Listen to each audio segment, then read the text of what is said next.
Hello, welcome back. This is Mary from Around the Craft Room, and I'm getting ready to start making my September calendar, which is a little calendar I make to put on this tissue box, and I like decorating it, and this tissue box sits over on my desk, and then each month I put a new little calendar that I've decorated and put on there. So I'm getting ready to start September, and I found this little note card that I thought was really cute, and I've cut the calendar to go inside there, even rounded the corners and all that.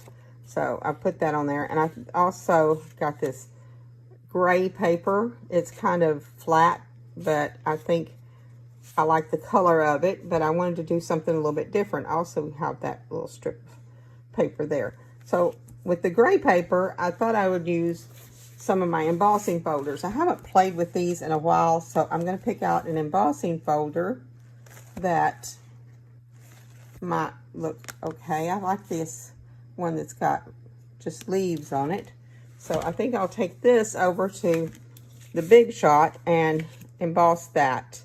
And then, like I said, I've got this little strip of paper that probably just came off of the top of a paper pad.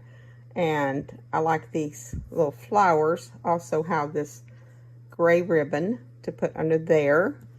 And then I'm just going to use some of my dies that I have. I had these dies from an advent calendar from last year. And I keep extra cuts. And sometimes I don't have the color I need, which is this little blue color.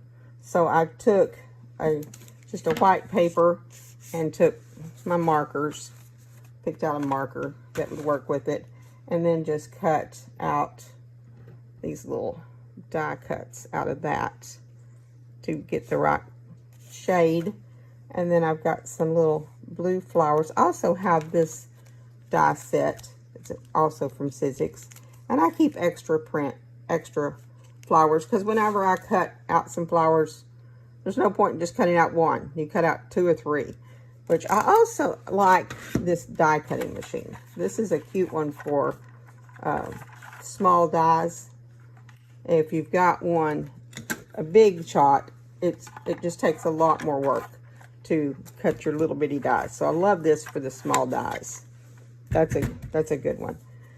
And I've cut out some little flowers. So I'm going to put these little flowers on here. Like this. Something like this. That's what I'm thinking. Is something like that. Now, I also have... I was looking through this book, and I found this little stickers, because I like stickers. Y'all know I like stickers.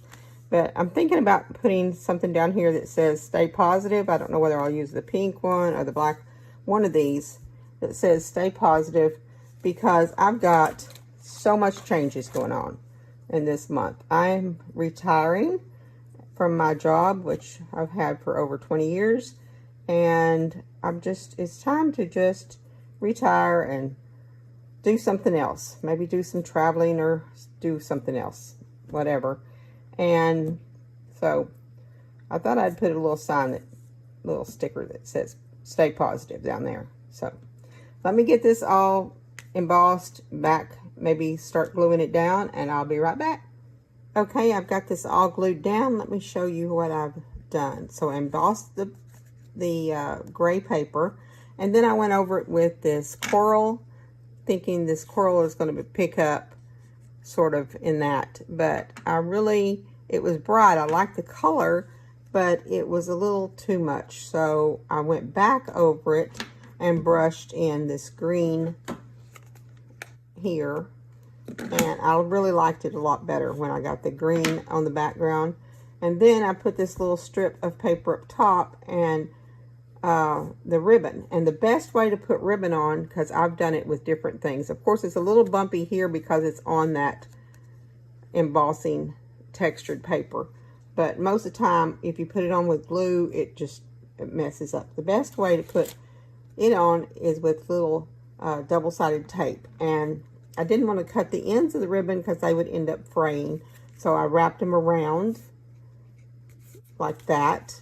And then I put these little flowers down here that I did cut from the Sizzix dies.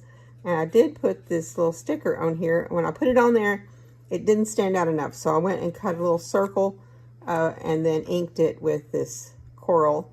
And then I also added another sticker, just cutting a little circle. And yes, my circles are not really straight, but that's okay.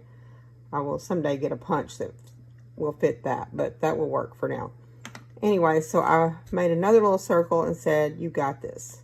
So this is my September calendar. I'll put it on my tissue box, take off August, and put it on my tissue box to go in here. We have, what do we have? 4 more months this year? October, November, December? No, only 3. And then I've got an idea of what I'm going to do with all these calendars that I made throughout the year. So y'all stick with me. Thumbs up, subscribe, and follow me to see what I end up doing with all the calendars at the end of the year. Thanks for watching.